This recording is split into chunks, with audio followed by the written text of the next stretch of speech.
брилјантен потек на премиерот. Брилјантен потек. Брилјантен потек со законот за едно државјанство и учество во политичкиот систем.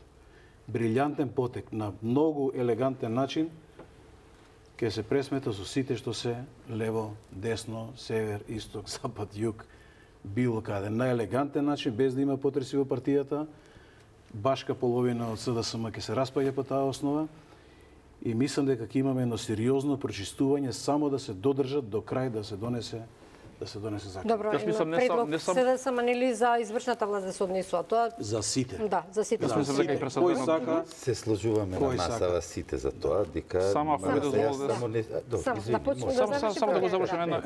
Јас мислам дека освен пратеници да имаат двојно да се укина да има двојно државјанство, треба да се укина за сите функционери во државата, во сите нивоа, дополнително во службите, особено во МВР, ти не можеш да имаш двојно државјанство. Јас знам луѓе што имаат по два државјанства, а моето мислење е дека ние и во државната администрација не треба да имаме двојно државјанство.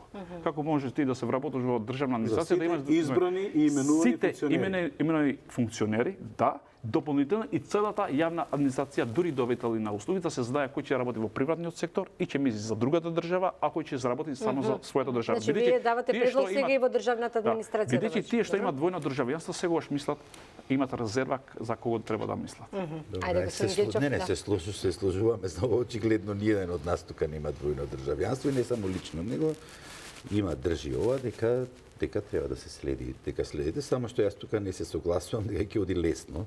Можеби за пратениците ќе го прогуреат, меѓутоа за членовите на влада сепак треба и да за се согласи така, треба гласови во собранието, да. Малце потешко ќе оди затоа што тука има многу што има двојно државјанство и ќе најдат начин како да го одложат тоа. Сигурно нема да кажат така, заради ова го одложуваме. Не се толку будали, ама ќе најдат начин и ќе си се одложи тоа. Е баш да го памтиме денот кој е денеска, 28 април. Да. 28 април. Да, видите дека на 28 април по 3-4 години ќе биде не помина вамо, не беше така, имаше тука пречки, имаше таму пречки. Добро, можеби ќе се Тоа за пратениците може да го поминат, ама за другото тешко ќе им оди. За администрацијата. Добро, моје мислење сега. Денеска и за влада. 28 април, светскиот ден за безбедност и здраве при работа, така што ние треба да се обидуваме да имаме здрави работни места за сите граѓани во нашата држава. Добро, јас кажав да се памти денот, да се види дека после 3-4 години ќе биде не помина овде, имаше тука пречки, не се достави. Добро, но барем ќе се знае кој е против.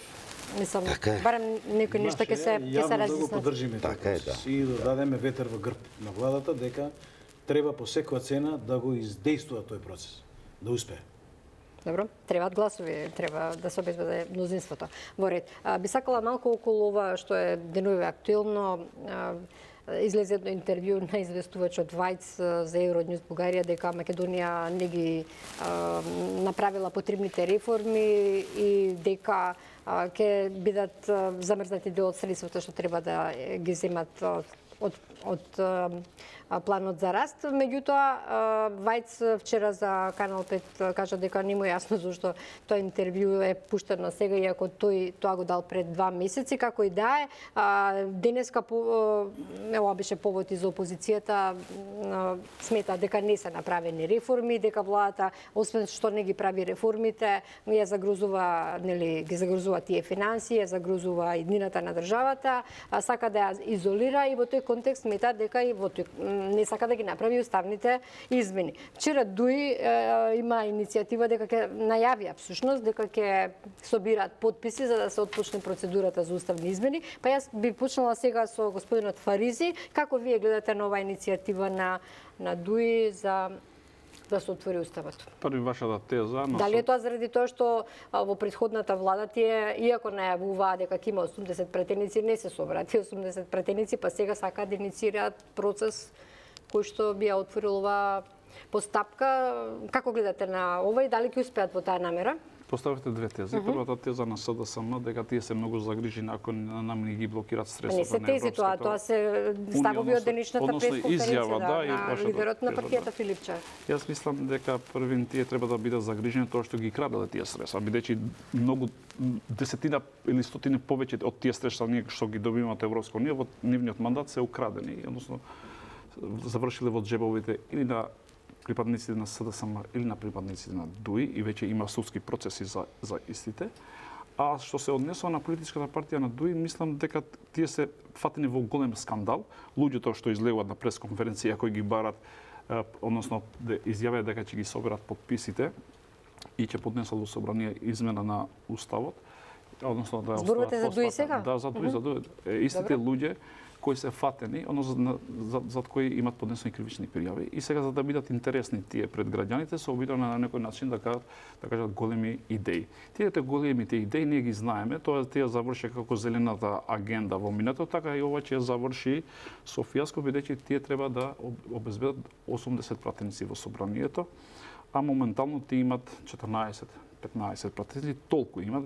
Мислам дека и од сите тие редови што ги има Европскиот фронт, 17-18 пратеници, и тие ги немат моментално, а дополнително јас мислам дека Влен ги отфрли таа идеја и дополнително другите политички партии. За сега само не знам, не сум читал како е нивниот став. Дека најавата, веќе во најава иницијативата пропаѓа, тоа сакате да кажете? Да, така што иницијативата ќе пропаѓа бидејќи пред се гардијанот на собранието, а и на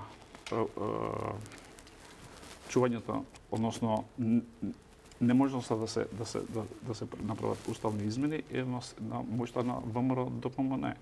Така што ВМРО-ДПМН без гаранции нема да одлучува да го промена името. Јас мислам дека ова е излегување од тој контекст што цело време е борба против криминалот и корупцијата. Дали можеби тоа е сега на некој начин фрлена ракавица до Влен, до вреди, бидејќи тие, бидејќи кога ДУИ е таа што ја покренува иницијативата, тоа практично се година нивна воденица, дека ете сега вреди се во некаква позиција каде што молчат во владата. Еве така тоа може да се разбере. Дали е во таа функција може би? Нивната цел е да ги деморализираат членовите кои гласале за Влен и во еднина да се приближат кон таа политичка партија за да имат добар резултат и нивната цел не се уставните измени и влезна во Европската унија, бидејќи нивната матрица и концептот е да ја крада државата. Во Европската унија нема тоа можност да ја крада таа државата, односно нашата држава, така што јас мислам дека тоа е само политички трик за да се дефокусира тоа што во реалност се случува во ДУИ. Јас мислам дека таа политичка партија тешко се опорава. Слабо се снаоѓа во опозиција, тоа сакате да кажете? Да. И мислам дека таа политичка партија полека ќе згаснува како идеја, можеби не сега, но во иднина сигурно. Бидејќи таму нема некој друг наследник освен нивниот политички лидер што го имат и немат концепт како да се справат со тоа. Единствено темите кои ги вметнат во општеството се националистички, но многу има разлика сега. Сега Влен се претворил во ДУИ како пацифисти, а ДУИ па се претворил како бившите политички партии како ДПА или во основање кога беше БЕСА за федерализација, кантонизација на државата. Така што ги промениле тезите од тоа што се формира таа политичка партија, но тоа е реалноста и ние не можеме да го промениме. А мислам дека тој концепт и таа матрица на крадење на држава веќе е завршена и останата во минато. Околу уставните измени, господин Ристовски, вашиот став? Значи, апропо ова претходно извештајот на Брисел е дволичен и малку безобразен, иако може би има основа во некои елементи, меѓутоа е длабоко безобразен кога беа притиснати во зид, кога не може да дадат одговор на аргументацијата на македонската влада дека не станува збор само за внесување на бугарите во уставот, туку станува збор за тие проклети протоколи кои што го кочат целиот процес, а ги потпиша Социјалдемократскиот сојуз. Тоа е исто едно... Вториот протокол го потпиша Бујар Османи. Значи, збориме за Социјалдемократскиот сојуз беше на власт. Значи, тие проклети протоколи кочат се во принцип. Гечов рече нешто друго. Значи, може да доврши ти? Да, значи, после нека доврши, па јас ќе кажам. Кога беа соочени со фактот дека постои македонско малцинство во Бугарија, во бугарското општество, со несоборливи аргументи, со одлуки на судот во Страсбург, значи, тие веќе видоа дека таа тема не може да издоминираат и не може да изаргументира, тога се вратија на старата песна дека реформите и така натаму. Меѓутоа, тоа владата може да го реши со еден единствен потек. Јас го кажувам во неколку наврати, утре да излезе премиерот, да собере една екипа академици, една екипа умни македонски мислители од светот и да рече од денеска формираме национална реформска комисија на 3 столба. Една која ќе работи на политичкиот систем, друга која ќе работи на економскиот систем, трета ќе работи на правосудниот систем. Имаат 6 месеци да произведат материјали со кои што ќе влеземе во длабока реформа на целокупниот државен систем во Македонија. И со тоа паѓаат тезите и на Вајс, но треба и за тоа консензус од сите партии, па и од опозицијата. Владата е таа што владата може, има механизми, има инструменти, има начини како да го наметне тој реформски процес. Луѓе, на Анте Марковиќ не му требаше ништо. Тој го наметна реформскиот процес едноставно и сите одеа по тој реформски процес. Идеална прилика има, идеален авторитет има и премиерот и ВМРО во дадениот момент во општеството, идеална поддршка имаат. 2 години иако се поминати скоро од владењето, да започнат после втората година, еве испровоцирани од тој извештај и испровоциран од кратење на средства и така натаму, да го започне тој длабок реформски процес во општеството и еднаш луѓе да видиме Македонија реформирана, да видиме Македонија нова, да видиме Македонија малку светлина да огрее, луѓе, кај народов да се врати еланот. Ке не ни треба ЕУ тогаш? Па и зашто ние во принцип, ако ние успееме да најдеме начин и механизми како да го поттикнеме тој творечки ентузијазам на младава генерација. Ако 70.000 млади луѓе произведуваат 600 милиони додадена вредност, колку можат 700.000 да произведат? Па луѓе, Македонија милиарди може да донесе додадена вредност и бруто домашниот производ да се мултиплицира во 2 изборни циклуса, луѓе. Ние ви кажав, имаме можност дадена од Бога ние. Имаме и знаење, умење и вештини. Браво, да си жива и здрава, ни недостасува политичка волја и малку поголема храброст. Од првиот момент кога дојде во влада, јас апелирам на храброст, луѓе. Треба малку храбри одлуки, па и по цена на својот авторитет на политичката сцена. Малку треба храброст, малку радикални реформи да направиме, резови да направиме во системот. Ама ќе се јават од Брисел, ќе кажат не сега. Оставете го Брисел што сака нека зборува. Или ќе речистиме, ни ќе одиме, нели нашиот стратешки интерес е да одиме во Европска благодат на својот народ. Да обезбеди благослов на сите, благодат, да создаде услови за благослови на сите луѓе. Јас во платформата на нашава партија викаме да дојдеме до точка кога секој поединец во Македонија ќе рече да, јас сум среќен и задоволен од постигнатото во мојот живот, во мојата татковина.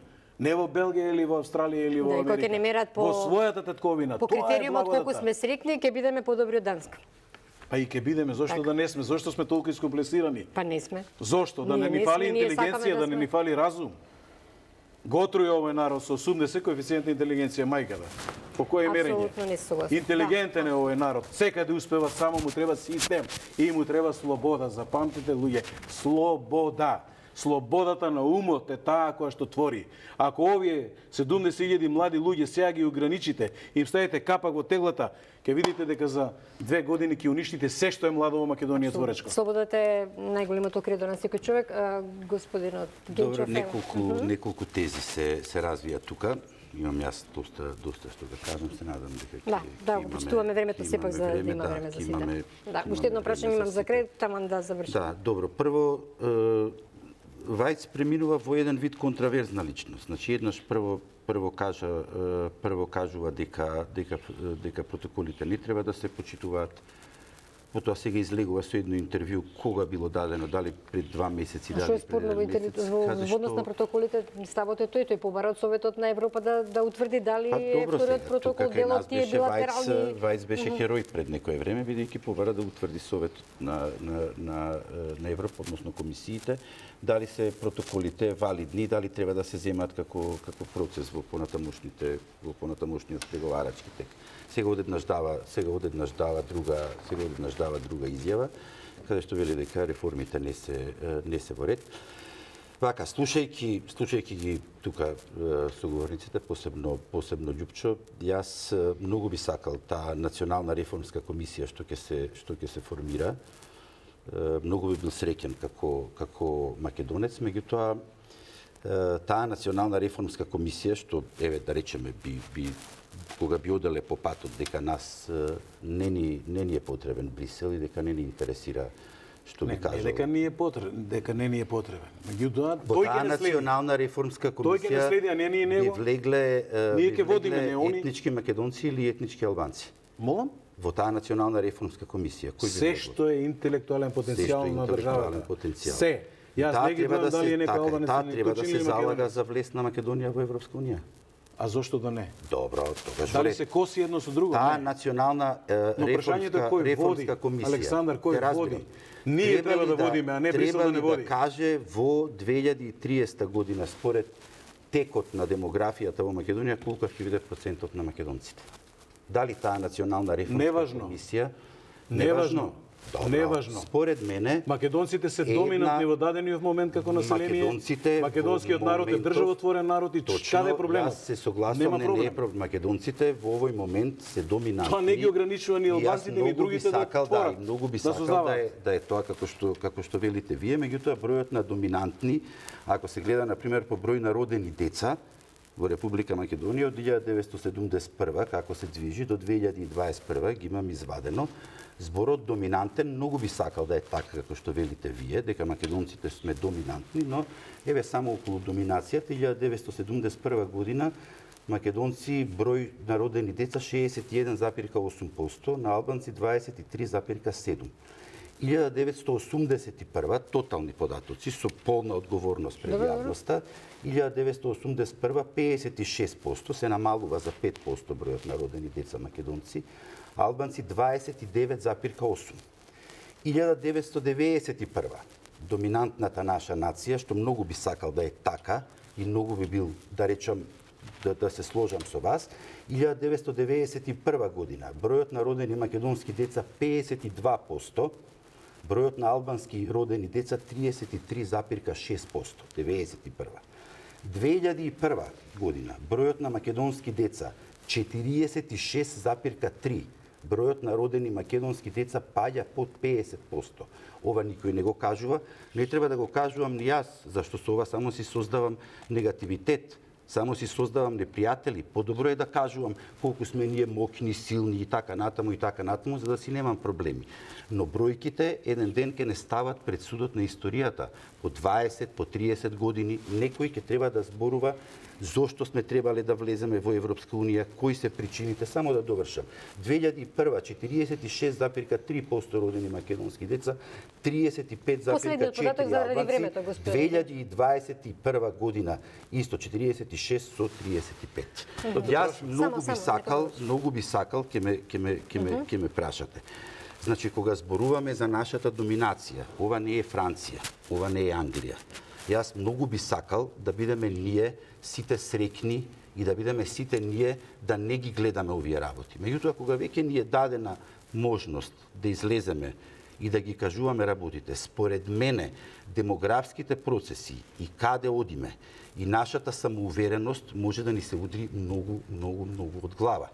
И Весна Јаневска, министерката за образование, пред 1,5 година или пред 2 години, кажа ќе се пее химна, ќе се пеат химни во сите училишта. И јас бев многу среќен. Дали бев и што сум сметал во тој момент е една работа. Но реалноста потоа покажа дека химните не можеа да се пеат во сите училишта. Значи, нашата сила дека можеме ние како доминантна нација да правиме се што сакаме, и јас би бил многу среќен кога не би го зборувал ова. Но јас пред себе не види. Александар, зошто не се пее химната во сите училишта? Ама погрешни се тезите. Нека докажа дека имате ми е погрешна. Еве само би сакал. На пример, тезата дека ако влеземе во Европска унија ќе има повеќе секс, помалку абортуси, тоа ли би тезата? Во Европска унија ако влеземе ќе бидеме дел од еден процес, од еден систем. Што ќе има повеќе секс, ќе има помалку абортус, што е понапреден и кој што води повеќе грижа за демографски. Дали јас ве разбирам добро? Вие сметате дека единствен спас за Македонија влез во Европска унија? Јас сметам дека единствен спас за Македонија е да стане дел од напредните семејства на народи и единствен спас за Македонија е да почнеме да се соочуваме со реалноста, со реалните бројки, да почнеме да се соочуваме со тоа како стојат работите, со сите ризици. И мене не ми е драго ова што го зборам. Знаете, мислете, мене ми е убаво да доаѓам да го кажувам ова. Знаете која ми е? Мене, јас многу би бил да направиме 2025 година, да ги собереме сите, да бидеме најмокни. како например што кажа како нема двојазичност, нема да правиме двојазичност, нема како што беше со истиот случај со министерката, ама после ќе се ги ставиме слушалките на овцињата таму. Тоа сакам да кажам. Јас не би сакал воопшто да го зборувам ова. Добро, има право на негов личен став, така е. Имам право на мој личен став, кој што сметам дека мој личен став ќе биде валиден после 10, 15 и 20 години. Сега може да ме испљукаат, да речат еве што зборува, видете го што зборува, но не би сакал после 10-15 години да бидеме во истата ситуација, да не рече никој на овие процеси не предупреди. Со влезот во Европска унија ние обезбедуваме да бидеме дел од модерниот свет, каде што во модерниот свет пристапот кон сите нации е еднаков и сме дел од едно поразвиено семејство. Ајде сега реплика. Никој не го спори тоа. И би сакал и Фаризи околу. Никој не го спори тоа, но прашањето е од тоа да правиш фетиш, од тоа да си го срушиш целокупното достоинство. Тоа те е исто како ако комшијата има огромна палата со базени и со мерцедеси и така натаму, ти да бараш да бидеш дел од неговото семејство за да и тебе ти оди. Не оди тоа така, Александар. Додека не ги засукаме ракавите сами, додека не ги изнедриме сите потенцијали на овој народ, на ово општество, на оваа држава, ние не можеме да се помериме. Не Европска унија, 51 држава станете на Соединетите Американски држави, ќе видите дека ништо нема да ви оди, ќе видите најсиромашна таму. Прашањето е да промениме свеста кај нацијата, дека сама таа треба да го најде патот, дека власта мора да се реформира, државата мора да се реформира, мора да се ослободи творечкиот потенцијал на секоја индивидуа. Јас минатиот пат кажав, ќе повторам, немате богат поединец ако имате богата држава. И во Германија, и во Швајцарија, и во Америка, тоа не е гаранција дека секој ќе биде богат. Ама имате богата држава ако имате богата индивидуа, ако имате богат поединец. Како се доаѓа до богат поединец? Ако му даде слобода да твори. Му ја земеш и ти слободата да твори, тоа е исто како болвата да ја затвориш во тегла со капак. Да ве подсетам, болвата е 2 мм, едва се гледа со микроскоп. Меѓутоа е најголемиот скокач, скока високо до 30 сантима, скока далеко до 25 сантима. Тоа значи 17 до 18 пати од својата големина. Нека човекот скокне високо и далеко од својата големина 17 пати. А ако ја затвориш болбата во тегла, таа ќе скока до капакот каде што ќе го ставиш. Ако овој народ му ставите ограничување во умот, дека IQ 80, не му давате образование, не му давате слобода да твори и да создава, тогаш тој ќе скока до таму до каде што сте му дали како држава, можност да скока. Нема повеќе да скока ако е во Европска унија, таму ќе имате нов капак во теглата, ќе имате ново ограничување. Значи, само слободата, но овој научен пример ако сакаш. Децата што ќе се родат во таа тегла, исто така ги гледаат родителите до каде може да скокаат и никој пат нема да скокнат до нивниот потенцијал да скокаат. Од тука, јас имам 4 деца. Мојата сопруга е кардиолог, субспецијалист, интернист. Никој пат кариерата не е заспета да ми роди 4 деца. Никогаш. Но овој мајце треба да го имаме. Да се ослободиме од тој капак, да излеземе од тој аквариум. И ајкулата, ако ја ставите во аквариум, никој пат не расте повеќе од потребната средина да опстане. Ако извадите и на стара возраст во океанот, таа ќе достигне својата природна големина. Од тука македонците можат, не само македонците, сите, зошто да не раѓаат по 3, по 4 деца? Треба систем. Треба и економски стандард. Среќни и задоволни од постигнатото во својот живот. Тогаш sky is the limit. Небото е граница, Александар. Нема Брисел да ни го прошири небото. Небото е наше и за нив и за нас. Сонцето е наше и за нив и за нас. Водата е наша и за албанците и за македонците. Воздухот е за сите. Сите го дишеме. На крајот од денот прашањето е дали сакаме да живееме заедно во унитарна држава. Да, Фаризи би сакала нисто да тема, да. Бидејќи вака мислам дека сме во време на избори па од две политички. Да, добро во ред. Ревност не. Да, добро, имаат право на своје мислење. Секако Фаризи би сакала вашиот став, да. Професорот постави 3 тези, односно една теза, дека да се формираат 3 национални комисии, па одма предлагаше Александар како ќе биде делот таму по етнички основ. Јас мислам дека треба да знаеме ние дека не дека тие 3 комисии се лоша идеја, но треба да знаеме, пошто вака граѓаните ако не слушаат вака 3 комисии, мислат дека владата не работи. Една национална поделена на 3 столбови, нели така? Во државата има неколку многу комисии кои работат на промена на законите, односно согласување на закони и реформските агенди што го држава, да се разбираме. Многу има комисии. Многу се членови таму без разлика дали се албанци, македонци, турци, роми и така натаму. Пред се тие ги барат експертите кои ги знаат. Помалку 3 минути имаме. Така што јас мислам дека овие теми се хипотетички. Не е добро да ги кажам, бидејќи ги ставим во заблуда граѓаните. Државата, односно владата работи, така што има многу комисии кои ние сме должни да го хармонизираме нашата легислатива со таа на Европската унија. Има многу агенди од страна на владата, има многу комисии кои работат така за да видиме појасни кон граѓаните дека државата, односно сепак владата работи со тие комисии, не дека ние даваме предлози вечерва, па треба да се ги држиме. Како и да е, кога ќе излезе извештајот и се ќе биде јасно така. Јас ова ви го говорам како занаетлија. Тоа што сум професор една страна, јас сум бил 15 години занаетлија.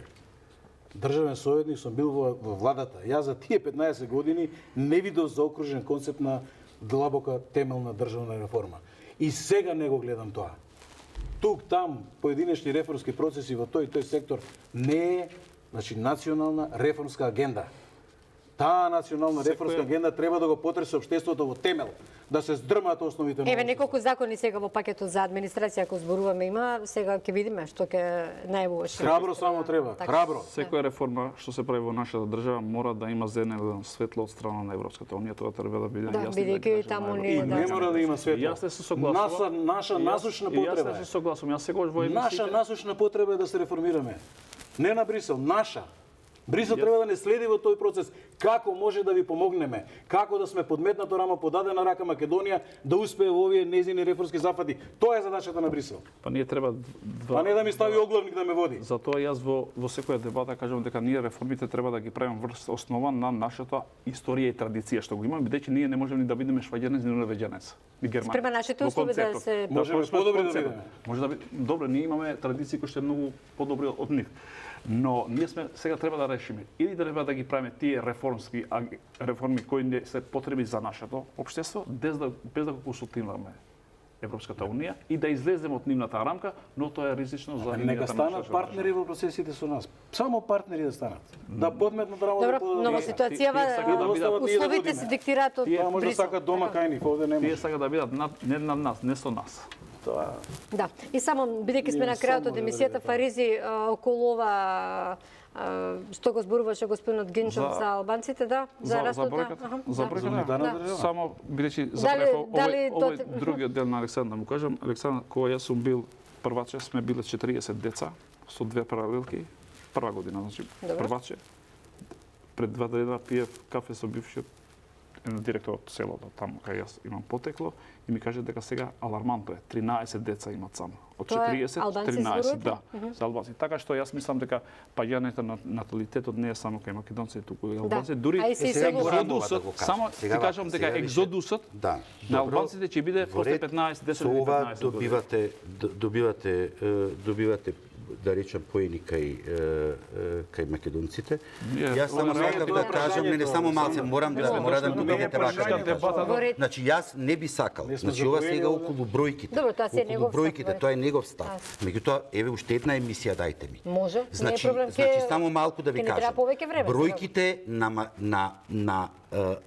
на македонците од 1971 година паѓаат. Јас не сакам да е така. Добро, тоа институциите го зборуваат дека треба да се работи така. На албанците остануваат од 1971 13,2% албанци до 2000, еве ги, 1971 година 13,7 албанци.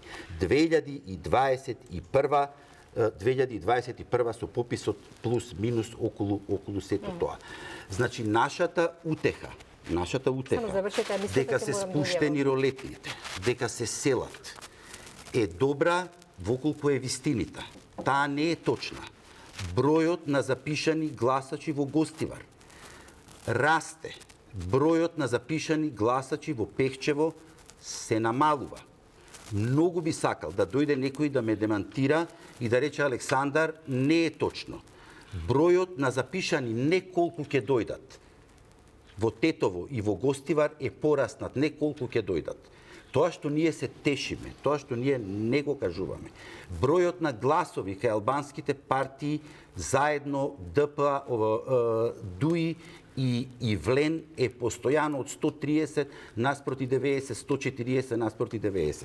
Македонските партии 2008 година има 481 ВМРО, 233 СДС. На последните локални избори, драги мои, имаше само што ова ќе ви кажам, 335 со 145. Дел е од иселувањето, дел е од намалена излезност, но дел е и од намалувањето на населението. Под полна морална одговорност го кажувам ова. Многу би сакал да не е така, но процесот на преоѓањето на македонците во малцинство е најкрупната работа што нас треба да не загрижи. Е историска одговорност носиме по ова прашање.